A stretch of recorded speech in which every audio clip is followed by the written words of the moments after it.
Thank you for joining Packaging Corporation of America's fourth quarter and full year 2025 earnings results conference call. Your host today will be Mark Kowlzan, Chairman and Chief Executive Officer of PCA. Upon conclusion of his narrative, there will be a Q&A session. I'll now turn the call over to Mr. Kowlzan. Please proceed when you are ready. Thanks for the introduction, Jamie. Good morning, everyone, and thank you all for joining us today and participating in Packaging Corporation of America's fourth quarter 2025 earnings release conference call.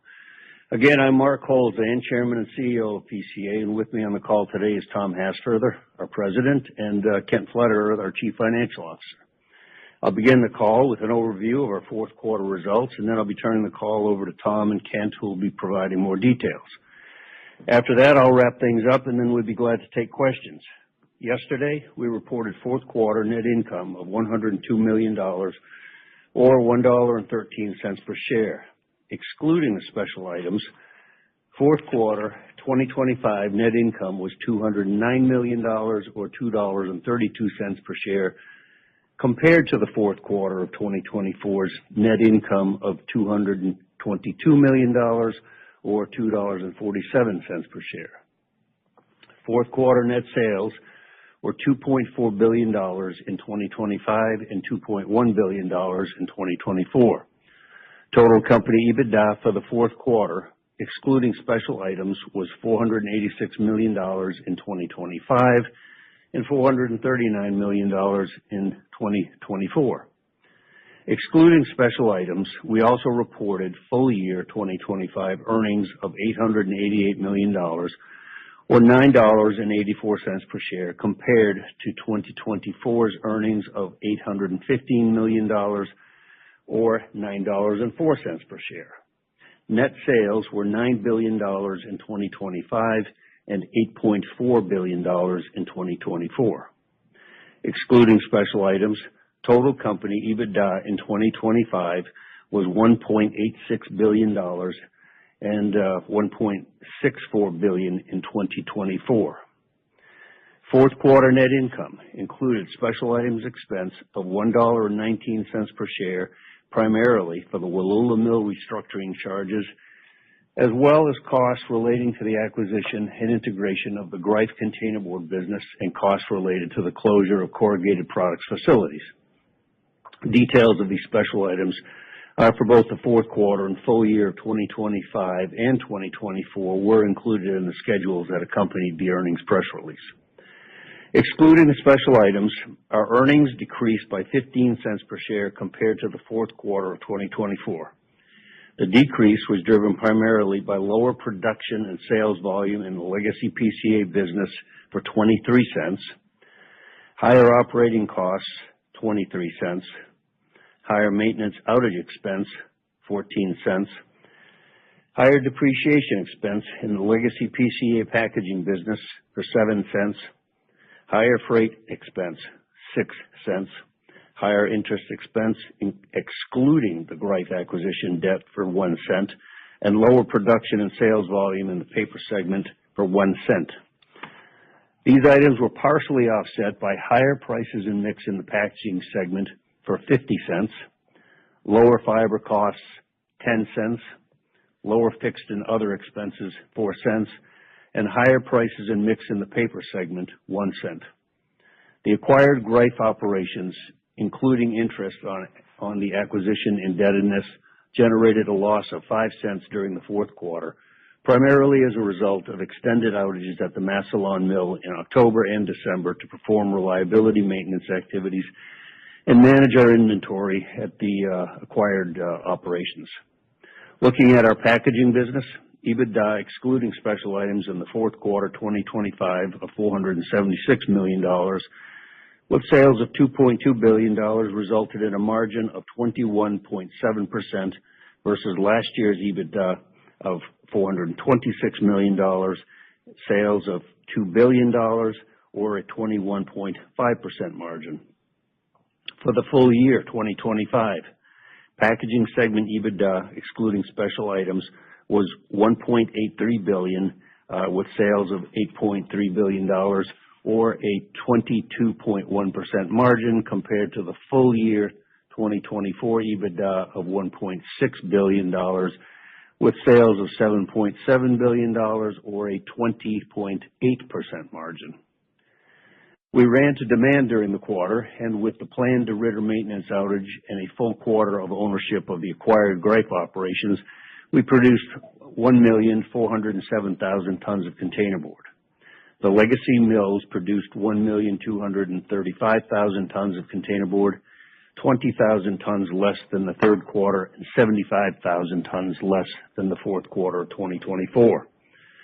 System-wide, our inventories were at the same level as at the end of the third quarter, and with the acquired grape operations, 84,000 tons up from the beginning of the year. Operational performance during the quarter was again strong across the entire mill system and corrugated system, and we managed costs extremely well throughout the company. We made good progress on the integration and improvement of the acquired grape assets with better reliability and performance at both mills and completion of key systems integration activities. We did not expect to take any additional outages at the mills until their annual maintenance outages later in the year, and will operate the business at capacity.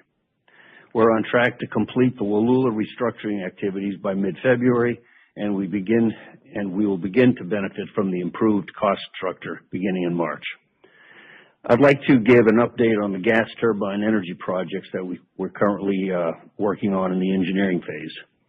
The plan includes the installation of gas turbines at the Jackson, Alabama mill and the Riverville, Virginia mills over the next 30 months. These locations have relatively high purchased power costs and good, reliable gas supply, as well as demand for the additional power that we can internally generate. We expect that these projects would involve roughly $250 million of total capital, some to be spent in 2026, but most of it coming in 2027 and 2028. The expected returns are in the mid to high teens, and most importantly, it would make us electricity independent at these facilities and protect us from future rising electric rates. We're finalizing the scope and will seek board approval during the first quarter. We're also working on plans for a third installation at one of our mills, and we'll provide more details at the appropriate time. We have a lot of good options, and we're considering all of these. I'm now going to turn it over to Tom, who will provide more details on containerboard sales and the corrugated business. Tom? Thanks, Mark. Domestic containerboard and corrugated products prices and mix were 50 cents per share above the fourth quarter of 2024 and down 32 cents per share compared to the third quarter of 2025. This is mix related, as our fourth quarter is seasonally less rich, incorporating more holiday-driven e-com. Export containerboard prices were flat with last year's fourth quarter and down 1 cent from the third quarter of 2025. Export sales volume of containerboard was up 12,000 tons from the third quarter of 2025 and down 15,000 tons from the fourth quarter of 2024. In the legacy business, corrugated shipments per day and in total were down 1.7% versus last year's record fourth quarter, when per day shipments were up more than 9% over 2023. That said, 2025 fourth quarter legacy box plant shipments were the second highest ever. For the year, our corrugated shipments were essentially flat with 2024. Our order book strengthened in November and December, and though we were ultimately disappointed with December shipment volume, we've seen this strength reflected in January shipments so far. While our corrugated volume and mix ended up below our fourth quarter forecast, the underlying volume trends were positive heading into 2026. To provide a little more color, December got off to a strong start, leading us to believe that we would grow our volume over last year. Later in the month, customers appeared to manage their already low inventories further down for year-end. The exception was e-commerce, which continued to remain strong well into the first week of January. In addition to the volume implications, this unfavorably impacted our December mix.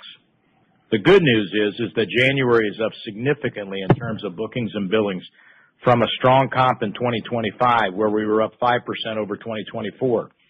January bookings in our legacy corrugated and sheet plants are up over 11%, and billings are up 8% on a per-day basis through last Thursday. We are seeing improvement across our customer base, which is a good sign for healthier underlying demand. Based on what we've seen so far, we are forecasting solid year-over-year growth for the first quarter and seasonal improvement in our mix. Our containerboard system is tightening up, and we will need to run at full capacity to support our demand. Including the acquisition, shipments were up 17% over last year for the fourth quarter and 6% for the year. The acquired plants had a very good quarter, outperforming our expectations, and are also off to a strong start to the year. We made good progress on integration and are working toward operating as a single corrugated system as soon as we can, with systems integration work ongoing. We still have work to do to optimize the inventory levels and paper grades carried by the acquired plants. We are working off the remaining containerboard purchase and trade commitments and ended the quarter at approximately the same inventory levels that we began, which is higher than what we had forecast. We had planned to bring the inventory levels down significantly while simplifying the grades carried at the plants and leveraging the larger integrated system. This will take place over the next 2 quarters, and better day-to-day visibility once our systems are in place will certainly help us.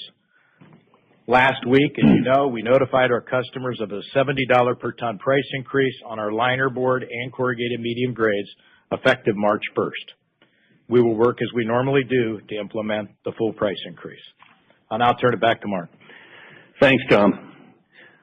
Looking at the paper segment, EBITDA, excluding special items in the fourth quarter, was $37 million with sales of $154 million, or a 24.2% margin, compared to the fourth quarter 2024 EBITDA of $39 million and sales of $151 million, or a 25.9% margin.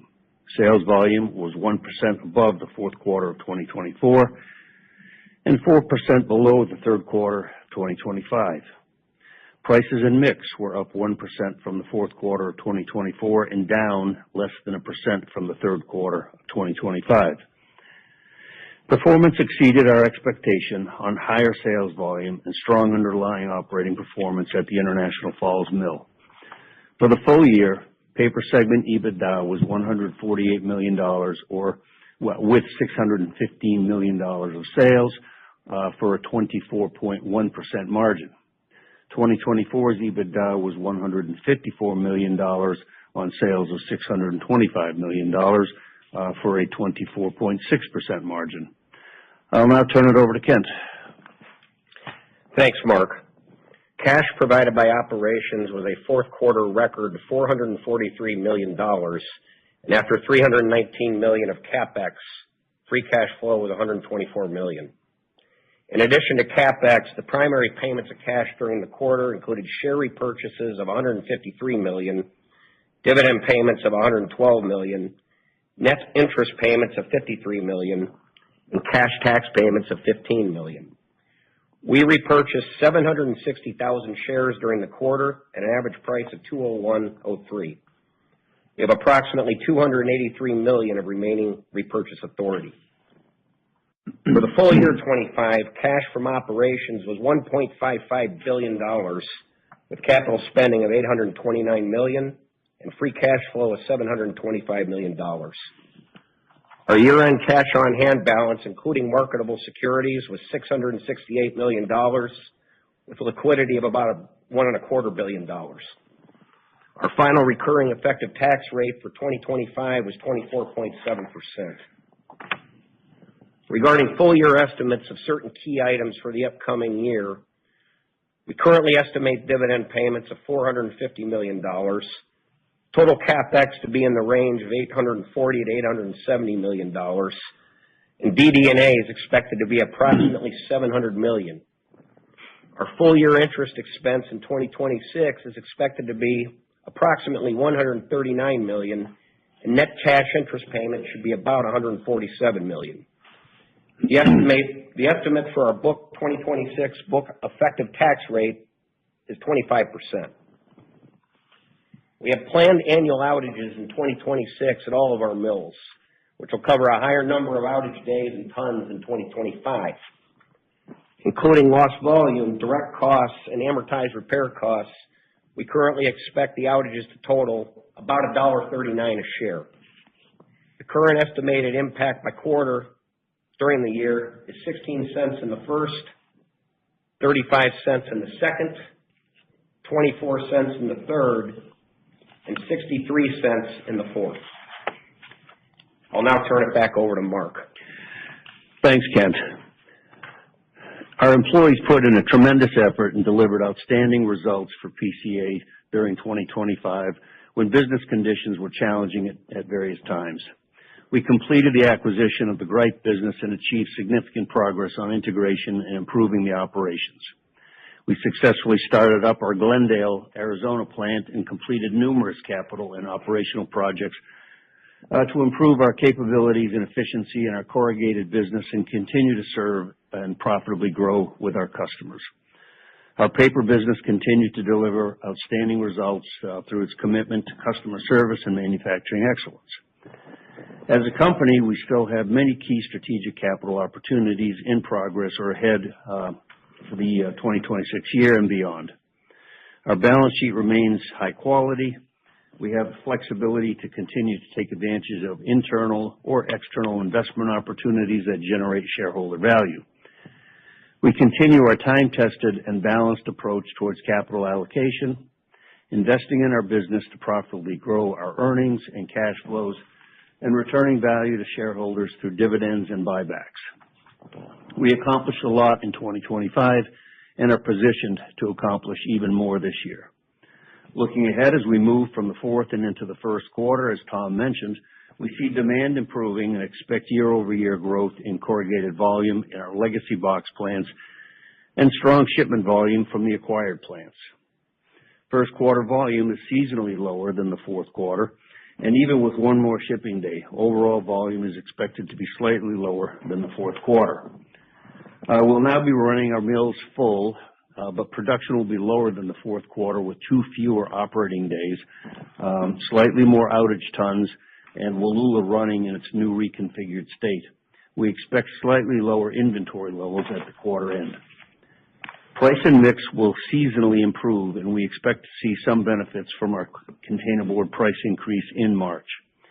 Export containerboard sales will be slightly higher than the fourth quarter, and prices should be flat to slightly down. Paper volumes will be lower with 2 fewer operating days, and price mix is expected to be slightly lower and will begin to improve in March with our recently announced uncoated freesheet price increase. With the exception of fiber prices, we expect price inflation across most of our direct, indirect, and fixed operating and converting costs. In addition, wood, energy, and chemical costs will also increase due to winter conditions that impact usages and yields for these items. Our cost structure will begin to benefit from the Wallula reconfiguration during the month of March. Labor and benefits costs will be higher due to the normal timing-related items that occur at the beginning of the new year for annual increases, the restart of payroll taxes, and share-based compensation expenses. Freight will be slightly higher, and we expect slightly lower depreciation expense. Lastly, scheduled outage expenses will be lower, and we assume a lower corporate tax rate. Considering these items, we expect first quarter earnings of $2.20 per share, excluding special items. We are, in fact, assessing last weekend's winter storm across multiple regions, which caused some of our plants to be down earlier in the week, and which could negatively impact shipments and operating and transportation costs for the quarter. With that, we'd be happy to entertain any questions, but I must remind you that some of the statements we've made on the call constituted forward-looking statements. The statements were based on current estimates, expectations, and projections of a company and involve inherent risks and uncertainties, including the direction of the economy, and those identified as risk factors in the annual report on Form 10-K on file with the SEC. Actual results could differ materially from those expressed in the forward-looking statements. And with that, Jamie, I'd like to open the call for the Q&A. And ladies and gentlemen, at this time, we'll begin that question and answer session. To ask a question, you may press star and then 1. To withdraw your questions, you may press star and 2. If you are using a speakerphone, we do ask that you please pick up the handset prior to pressing the keys to ensure the best sound quality.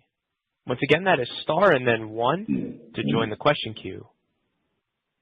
Our first question today comes from George Staphos from Bank of America Securities. Please go ahead with your question. Thanks. Hi, everyone. Good morning. Thanks for the details. Hope you're doing well. I guess the first question I had is on operations in the mills. And I guess, in the mills overall, we have the outages.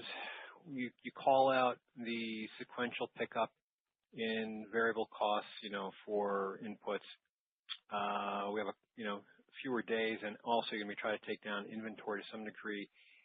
Ken, is there a way to maybe size or give us a bit more granularity on what looks like it'll be a decent increase in cost per ton in the containerboard business? We're not surprised by the 1Q sequential drop, but just trying to figure out in earnings, just trying to get maybe a little more granularity on what the cost per ton might look like 4Q to 1Q.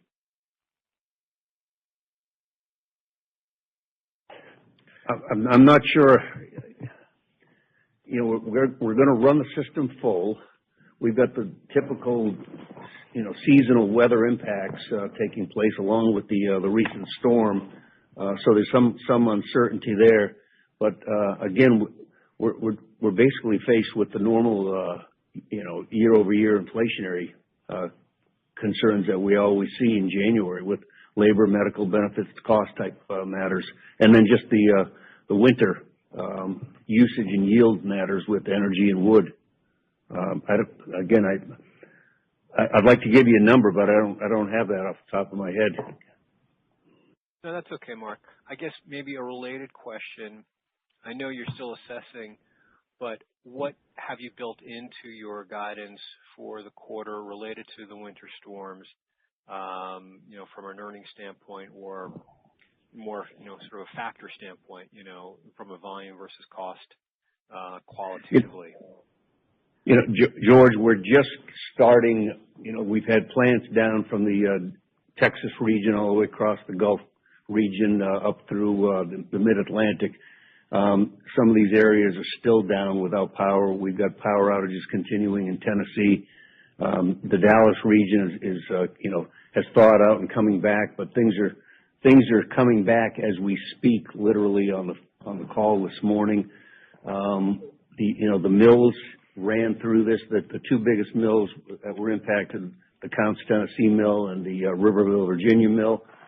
Both mills did run through this quite well. We had exceptional support from all of the employees, and the mills ran through this. The problem was we couldn't ship any tons out during the period of time. So just in the last 24 hours, we started moving trucks and rail into Counce and Riverville.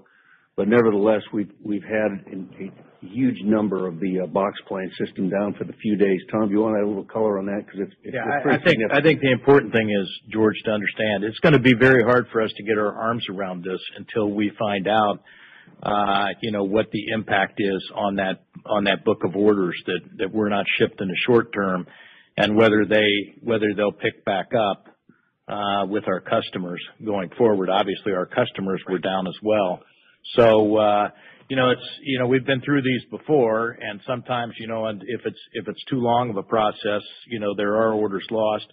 Other times we get right back up and we can catch up. So we'll just have to see as this month goes on, and really kind of probably as this winter goes on, because they're calling for another big storm, coming in the mid-Atlantic and southern region this weekend. So, we'll just have to see what happens. But I think overall, I think we weathered it pretty decent, although we had a lot of box plants down.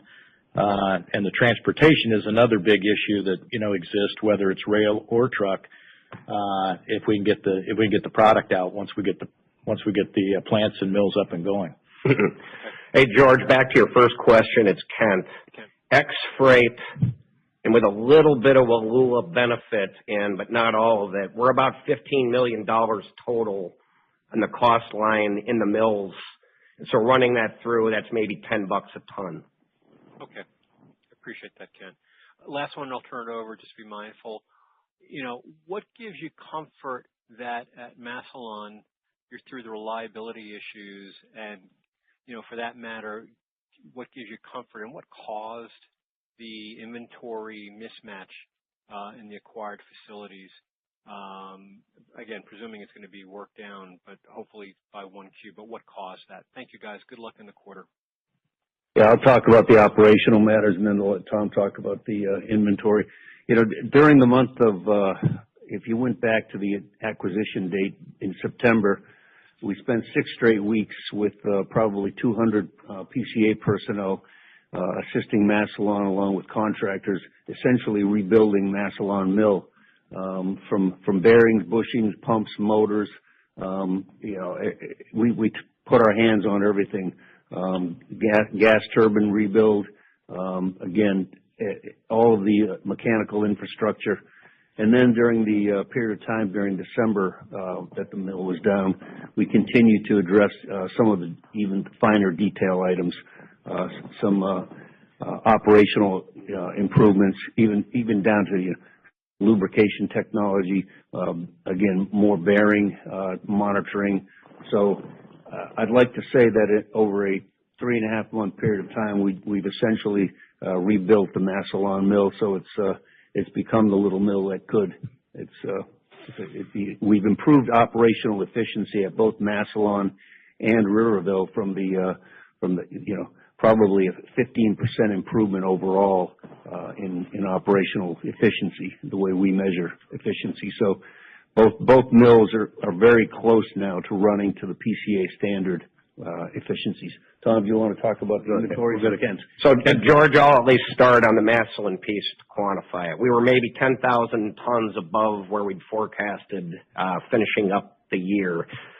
Some of that were taking purchase commitment tons. Some of that we were a little bit lower than forecasted shipment volume. So, Tom, I'll let you expand. Okay, so I think George, think of it this way. We knew we had a lot of work that needed to be done. We knew we had to get our reliability up in a number of things, and fortunately, we had the financial flexibility to go do that right away to prepare us for 2026 and the demand we saw coming forward in 2026.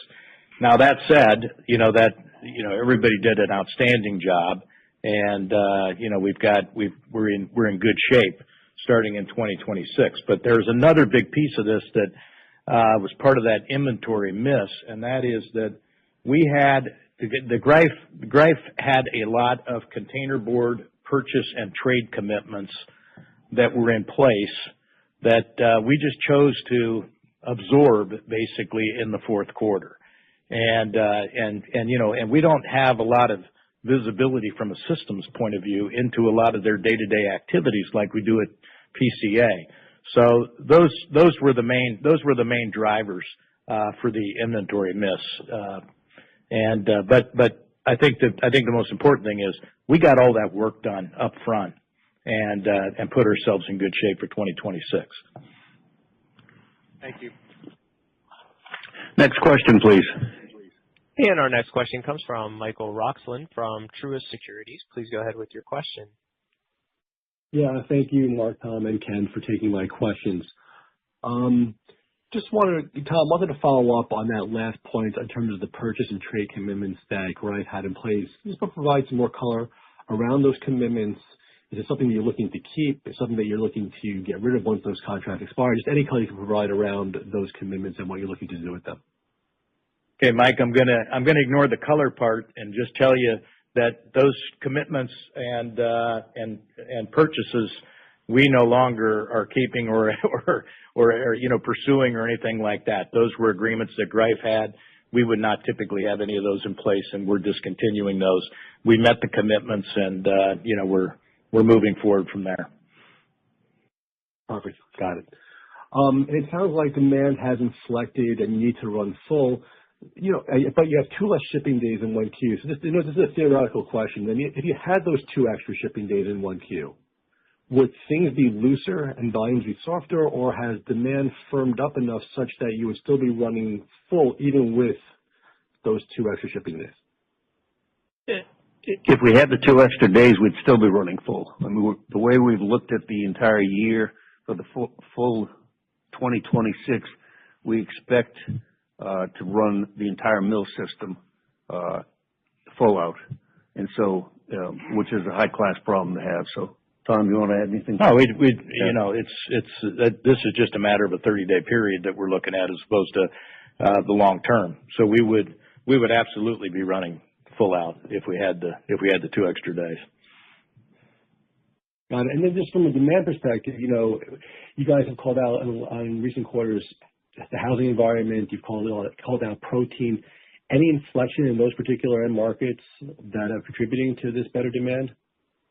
Well, I think as I mentioned in the comments that the underlying demand is improving, and it's improving in all the segments, which is what's really positive for us. You know, as I've talked about over certainly last year and maybe even going into the previous year, auto, building products, durables, those segments were down and continue to be down all the way through the fourth quarter. But, you know, and they worked their inventories down to the bare bones also, by the way. And we're seeing some pickup in that area. And that's a real positive for us because those are still large segments for us. And, you know, obviously we're doing well in the other segments, and the other segments continue to do well. But I think, you know, consumer sentiment's getting better. You know, the GDP's up, 4%, the previous quarter, a little over 4%, forecast to be up over 5% this quarter. If you just think about, you know, at worst, box demand could trend at half of the GDP, and that's a big number, you know, in terms of demand. So, you know, everything underlying demand is very positive right now, Mike. Got it. Thank you, guys. There's one quick follow-up, just on a housekeeping question.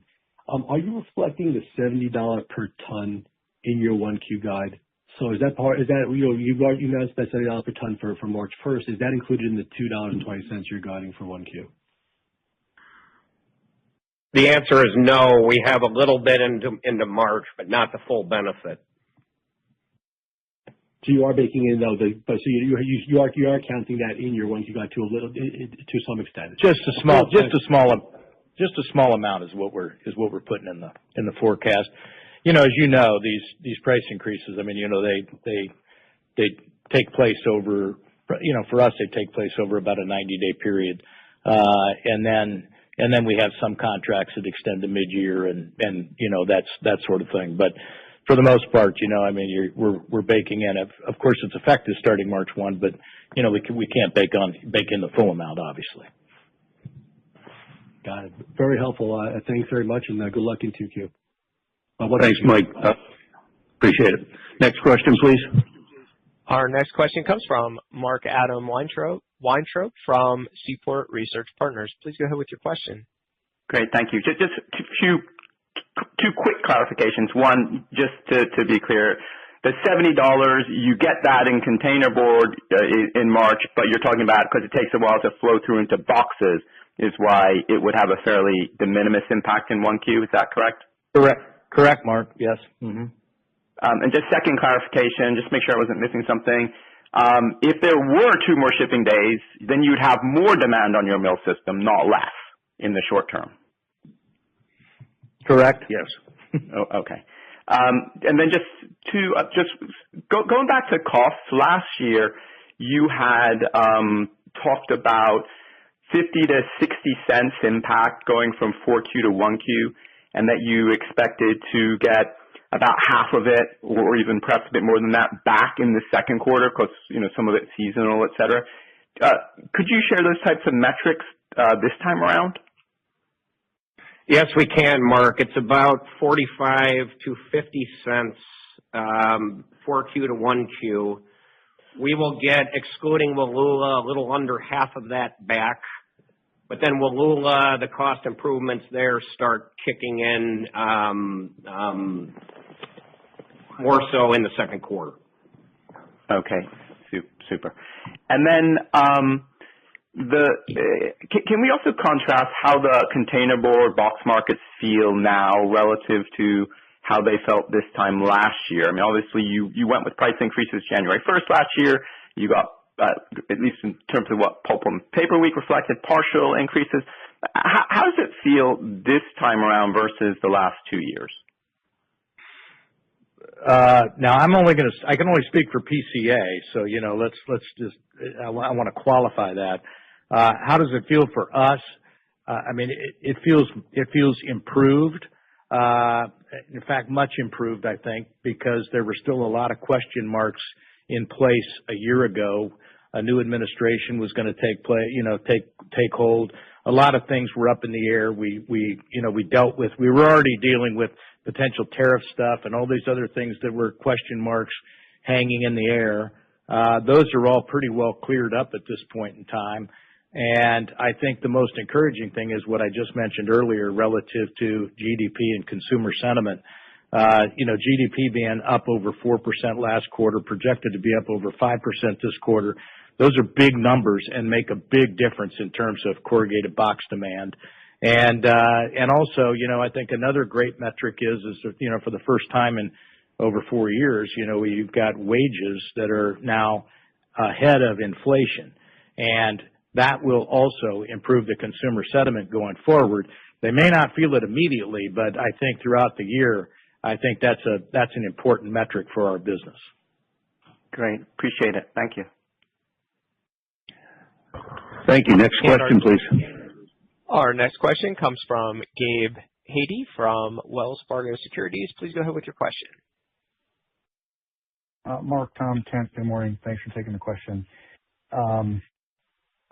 Not to be combative here, but I'm curious, I think GDP is projected to be up 3-4% in 2025, yet box demand has been pretty muted, sluggish, disappointing. There seems to be a clear inflection in your tone. I'm curious if you can, is this something specific to what PCA is doing, maybe the new Glendale box plant and internal initiatives? We heard from someone else this morning, more hunters on the field versus gatherers. There's obviously been a clear change in tone on the demand side. And then we've been dealing with this seemingly jockeying around of orders and inventories at quarter end and then the first month of the new quarter. Any visibility, any work you guys have done to try to discern if that's going on here, or again, if this is more durable in terms of order patterns? Thank you. Well, Gabe, I wish I could emphatically, give you great answers here, but all I can do is anecdotally talk about, the fact that we do have these discussions with our customers. We are trying to find out what they're thinking and what they're doing, because that's important to our ability to adapt our business accordingly. But I can tell you there is a much more positive vibe across our entire customer base right now. These starts and stops we experienced last year was quite unusual, quite frankly, because I think everybody was trying to figure out, what consumer demand really was and and CapEx spending from companies and all these other sorts of things, what was really going to occur, because start, stop. We had, I have customers that talked about having product that they were importing that they then add value to and then sell in the market that were stuck in ports in different places, waiting for tariffs, to find out what the tariffs were going to be, all these other sorts of things. So it was an unusual year, in my opinion. And a lot of that's now, cleared out. And I think that's helped the visibility going forward. And I think it's also helped the positivity going forward in terms of, predictability. So that's about the best I can tell you. All right. Thank you, Tom. On the Greif acquisition, some of the feedback that we've gotten is that it feels maybe a little bit slow out of the gate. And I know you guys had a plan going in, but maybe Mark, can you just talk about, let's say an impromptu mill rebuild in 3.5 weeks? Was that part of the plan? And as you project forward and think about the acquired assets, you talked about running full for the rest of this year, but for planned maintenance outage. Do you expect that to be kind of reaching that, EPS accretion level in the second quarter, first quarter, second half of this year? Just Any thoughts on that? As far as the two mills, the Massillon Mill and the Riverville Mill, we learned a lesson from Boise, and we also have a different organization in place now than we did 13 years ago. But we took advantage of the fact that we have the technology engineering group in-house and decided that after the acquisition, we would execute an immediate corrective action at the mills and go in force and do what PCA does well, and that's provide operational expertise. And so we took the couple of months in the fall, right through December at Massillon, and essentially addressed all of the issues that normally might take a few years to address. And so all of the normal maintenance matters are behind us now. We've identified, like the gas turbine opportunity at Riverville, we've identified some bigger long-term cost takeouts at Riverville, and then we'll continue just to instill the day-to-day normal practice at Massillon and Riverville in terms of operational expertise. But no, we accelerated that execution and took advantage of the opportunity this fall when we not only had the capability, but we were going to manage inventories, to our needs, and so we took advantage of that. Got it. Gabe, Gabe, sorry, on the accretion piece, we are forecasting it to be slightly accretive in the first quarter and then improving as we get on, and seasonality improves as well there. So. Thank you. One quick last one, hopefully on CapEx. Just, I guess, directionally, I think things are probably coming in maybe a little bit heavy in 26, and you talked about maybe only a smidge of the 250 for the two gas turbines, the majority of that hitting in 27. Just directionally, would we expect things to be flattish next year on CapEx or down? I know we're just kicking off 26, but just any preliminary thoughts? I think we're in a range right now that is in this low 800. The gas turbines will continue to keep the number on the higher end here. We're finishing up the big box plant in Ohio. We've got a couple of other projects that will finish up this year on the box plant side. We've got on a bigger pieces of capital. You've got the Jackson, Alabama winder installation and improvements there. So there's a few discrete big pieces. Some of those will be wrapping up this year. My goal, quite frankly, would be to see the number come down. There's a number of reasons for that. Part of it is just the psychological discipline that you want the organization to take a pause once in a while and step back and then look at what's been done over the last few years and then go truly put some optimization on all of the capital. So without giving you a number and quantifying that number, my goal would be to bring the number down below the $800 million level. We did that back in 2022 into 2023, and then we had the opportunities, and we brought that number up into the $600 million level. Last year, $800 million with the bigger projects and new box plants. So it really depends on the opportunities, but we are mindful of the discipline required to spend the money wisely.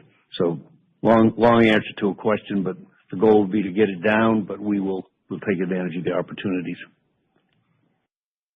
Thank you. Good luck. Thank you. Next question. Our next question comes from Anaja Shah from UBS. Please go ahead with your question. Hi, good morning, everyone. Morning, Anaja.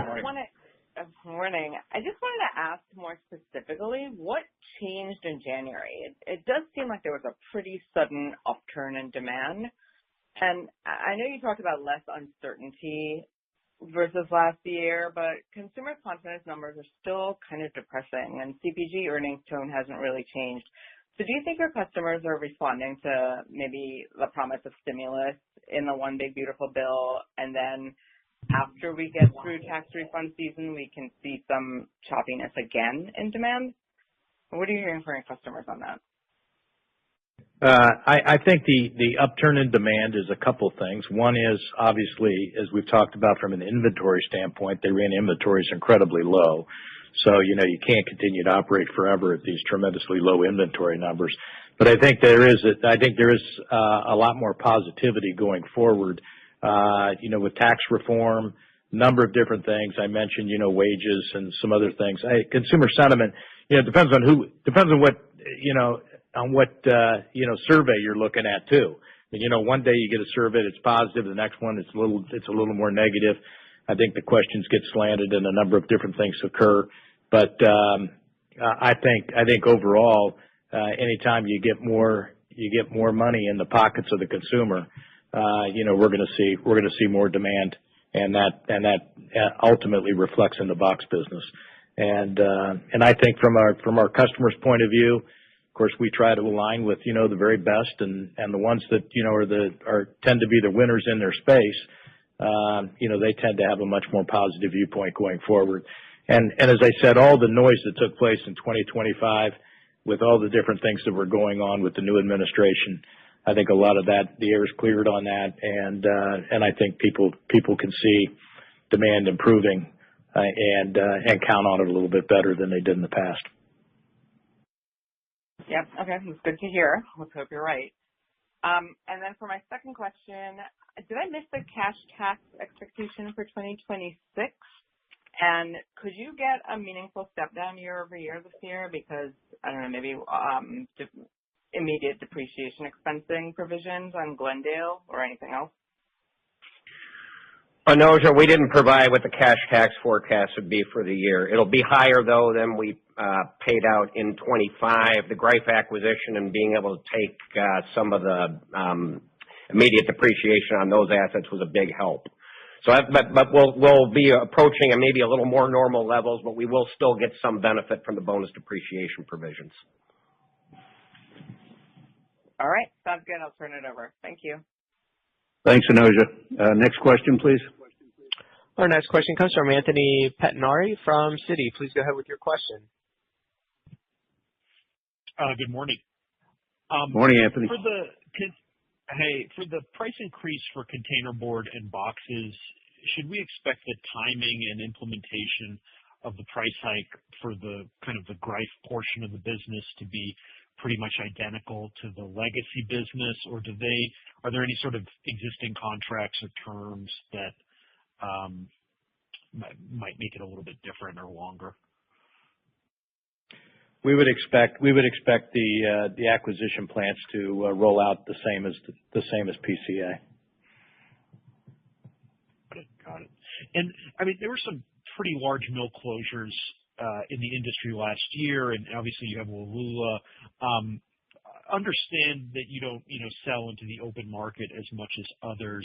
Can you just talk about sort of availability of board in the open market from a PCA perspective, and just sort of what the market feels like given some pretty major supply actions that happened at the end of last year? Yeah, all I can tell you is from a PCA perspective, we're going to have to run the mills full out. Things are going to be tight. We're not going to have additional board, that we're going to be able to sell into the open market. And, that's all I can comment on. You can draw other conclusions from your comments, relative to the industry. Got it. Maybe just one last one. In terms of the CapEx for 26, 840 to 870, I think you said the energy projects would be a small sliver of that. I'm just wondering if you can quantify that, and then if there are any other major projects, maybe on the box plant level, that we should think about for 26 or that you'd point out. Yeah, we're finishing up the detailed engineering right now and getting ready to get approval. So there'll be, a small amount of, if we're spending 250, you might spend $50 million this year on ordering equipment and getting steel, and different things ordered. But the bigger pieces of capital this year of the 800 plus are coming from the completion of the new Ohio box plant, the big project down at Jackson, the Jackson winder project, and all of the expansion down at Jackson was over $100 million a project over a 2-year period. And then we've got a couple of other big projects at the Counts number 2 machine. It's a couple of phases of work, but the first phase begins this March, and so we're putting in a considerable amount of effort to upgrade the number 2 paper machine. And then we're finishing up a project in Syracuse, New York, and so there's a couple of other big box plant upgrade projects that are finishing up. And then the rest is just the numerous normal projects that we always bring on on the converting side, new converting pieces of equipment that are being installed, corrugators, converting lines, upgrades. So it's spread out evenly, but that's the good news, that we're continuing to invest and grow with the customers as they need us to. Okay, that's very helpful. I'll turn it over. Thank you. Next question. Our next question comes from Phil Ung from Jefferies. Please go ahead with your question. Hey guys, question for Tom. The pickup in orders in January, how much would you attribute that being from that destock that you saw reversing? Is that uptick pretty broad-based, isolated few end markets? When I look at the spread between bookings and billings, it's quite larger than normal from what I can tell. I think that's a bullish indicator, but just give us a little more color on how we kind of interpret some of these things. Okay, I think, Phil, it's very difficult to separate out anything relative to inventory restocking. There's some of that. I don't think that's the majority of it by any stretch. I think that our customers are preparing for more demand. They've got more demand. That's what we're hearing. I think that right now, being late in the month, we've got a lot more visibility as an example into February, and February remains very strong. So it's kind of following on to January, which helps the bullishness of the forecast. In general, it's just a much more positive feeling across the board. And as I mentioned earlier, we've got some of those segments that were real laggards last year that are beginning to show some new life and come back to what I consider to be a little more normal demand that we've seen in the past. And I think as housing begins to come forward again, I think with mortgage rates now having dropped under 6%, that's a real catalyst for new home building and remodeling, et cetera. So that'll be a big benefit for us in that sector. Gotcha. And then pretty encouraging, all that great stuff. And then I think your commentary is you expect to be running full out all of this year. Yes. Is that a function of demand getting much better this year? I mean, certainly the Lula piece is part of it, but predicated on that, like what kind of box shipments should we assume for you to be running full out? Well, we're definitely going to be up, and I think one of the things that we're really focused on this year, although the capital intensity in this business is tremendous, as alluded to in these numbers, that we have to spend capital every year, to get the job done. I think as Mark mentioned earlier, we are going to be really focused on maximizing the returns on the capital that we've put in place, and this is going to be a great year for us to really test that. And so we're very well positioned for significant growth in the business. And but again, you don't build for some exorbitant amount of growth, because that never happens in this business. So we're well positioned for the normal growth plus a little is where we're really positioned for. So I think we'll be in good shape, and of course then we've got the ability to spend more capital if needed, if those opportunities present themselves. Okay. Tom, I don't want to pin you to a number, but it sounds like you're expecting 26 box demand for the broader industry to be more normalized this year, and then do PCA kind of stuff, kind of grow. Well, what I'm saying is that I think the demand is going to definitely be up this year, and and we at PCA will do what we normally do in terms of how we perform versus the total demand. Okay, makes sense. And then a question for Ken. It was helpful color. You said you expect the Greif deal to be modestly accretive in 1Q. I think last quarter you gave us a framework in terms of LTM EBITDA in that 240 range and maybe $20 million of run rate synergies by 2Q. Appreciating things move around, is that still a good way to think about it, or perhaps some of that gets pushed out a little bit in terms of achieving those targets? No, that's a very good way to think about it. That's where we still are. And I think we'll be in a better position to talk about some, synergy opportunities in the, next couple of calls going forward. Now that we're able to operate this thing at full capacity. Okay, super. Thank you. Appreciate it, guys. Thanks, Phil. Next question. Once again, if you would like to ask a question, please press star and 1. Our next question comes from Charlie Muir-Sands from BNP Paribas. Please go ahead with your question. Morning, guys. Thank you very much for taking my questions. Just a couple of follow-ups. You've obviously outlined a big list of all the projects that are the focus of CapEx at the moment. If we think ahead sort of 12 months from today, given that you're going to be running, you said, all out throughout this year, you anticipate, how much more capacity do you think you'll have in 12 months' time from today versus now? And how are you thinking about any kind of constraints or things you might need to do in order to get ahead of that? And then I've got one follow-up question. Thanks. The short answer to that is I'll let you know then what we're planning to do going forward. Nothing's changed in terms of how PCA goes about our business to look at supplying containerboard into the converting side of the business. Tom just said it. We never get too far ahead of ourselves. Part of the impetus for the Greif acquisition is that we had 2 mills that we looked at that say we're producing in that 600,000 tons run rate a year. We looked at that. We know how to improve the operations, and we said we'll probably get over a couple of year period of time, depending on how much capital we want to spend, probably another 200,000 tons out of the 2 mill system.